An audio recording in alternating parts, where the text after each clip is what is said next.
agora a gente chama para essa rodada de análise inicial a Thaís Arbex, que ficou prontamente, lindamente já disposta para conversar sobre o assunto que ela muito domina, e a Renata Agostini também. Eu vou puxar pela Thaís, que chega...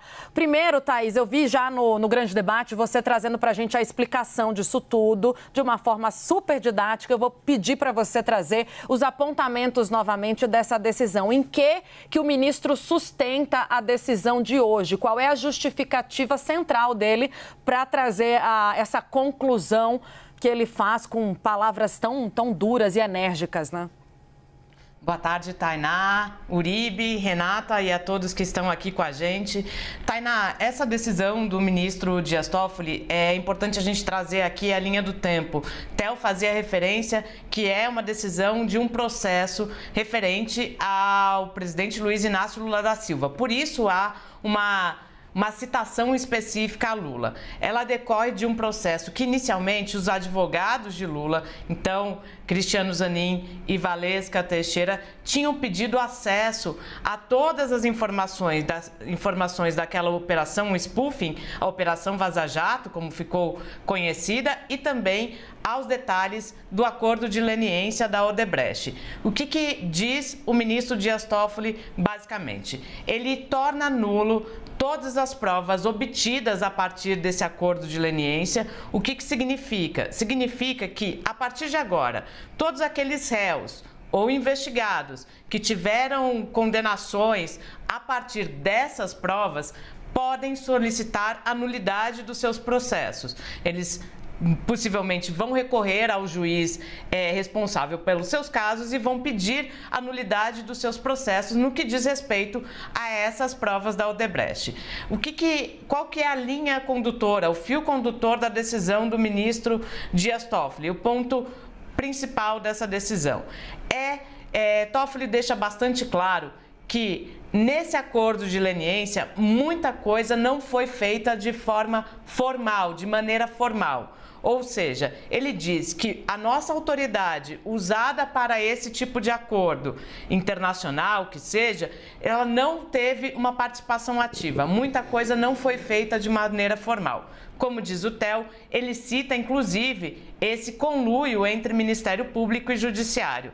Para ficar mais claro para quem está nos acompanhando, Tainá, é basicamente a gente replicar o que aconteceu no caso do juiz Sérgio Moro para outros casos. Ou seja, o que se está discutindo neste momento é uma parcialidade de atuação a partir dessas provas colhidas com a Odebrecht. E aí a gente avança. Eu e Renata Agostini fizemos uma força-tarefa aqui para conseguir entender os impactos dessa decisão de agora em diante. E quais são os impactos dela? Os impactos, possivelmente, eles não ficam só no Brasil, eles vão também para o exterior. Por quê?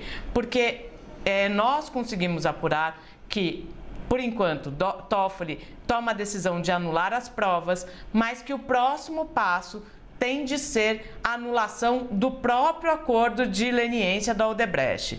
Por quê? Ali na sua decisão, ele faz um pedido bastante explícito, tanto para a 13ª Vara, lá de Curitiba, e ao Ministério Público também, para que eles enviem ao Supremo, num prazo de 10 dias, todas as informações que dizem respeito ao acordo de leniência da Odebrecht. Isso quer dizer documentos, vídeos, anexos, tudo, inclusive também tudo aquilo que resultou em colaborações premiadas a partir desse acordo.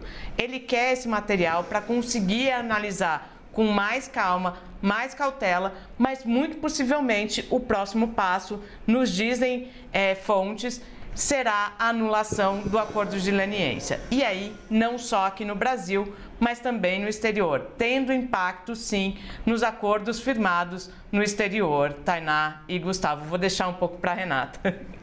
Exatamente, Renata, então deve ter um impacto econômico na própria Odebrecht, a anulação, então, desse acordo de leniência. Olá, boa tarde a todos. Que bom ter Thaís Arbex aqui com a gente. Uribe, boa tarde. Tainá, todos que estão com a gente no Bastidores. Uribe, é possível, a gente não sabe ainda. Nesse ponto específico sobre como ficam, por exemplo, as multas, essa é uma dúvida enorme, que inclusive tem muita gente dentro da Odebrecht buscando essa pergunta. Qual é esse impacto? Como é que fica a questão das multas que já foram pagas, do dinheiro que já foi fornecido? Agora, o que tanto a Odebrecht já antecipa, como, aí sim, fontes aqui de Brasília, do Supremo Tribunal Federal e do próprio governo apontam, o reflexo da decisão do ministro Dias Toffoli não está circunscrito ao acordo no Brasil. Tá? Há também reflexos que já se pode antecipar em acordos internacionais. Diversos acordos foram firmados pela Odebrecht com outros países, porque a atuação da Odebrecht a partir da compra de apoio de políticos para ganhar obras, né, um crescimento da empresa no exterior com base numa operação de propina, esse modus operandi foi replicado em diversos países. Então, há acordos que foram firmados com países como Peru, Panamá e por aí vai. Então, logo cedo, quando houve a decisão do Dias Toffoli, dentro da Odebrecht, uma das primeiras preocupações que surgiram foi justamente essa: como é que ficam os acordos? O que as fontes de Brasília nos apontam é que é impossível que não haja um desdobramento atingindo também esses acordos que foram feitos lá. A gente tem agora um capítulo de uma nova leva muito significativa de complicações judiciais para a Odebrecht e para os seus colaboradores, delatores, né? Excelente. Renata, Thaís, daqui a pouco a gente volta com vocês. A gente vai chamar os outros analistas do Bastidores CNN.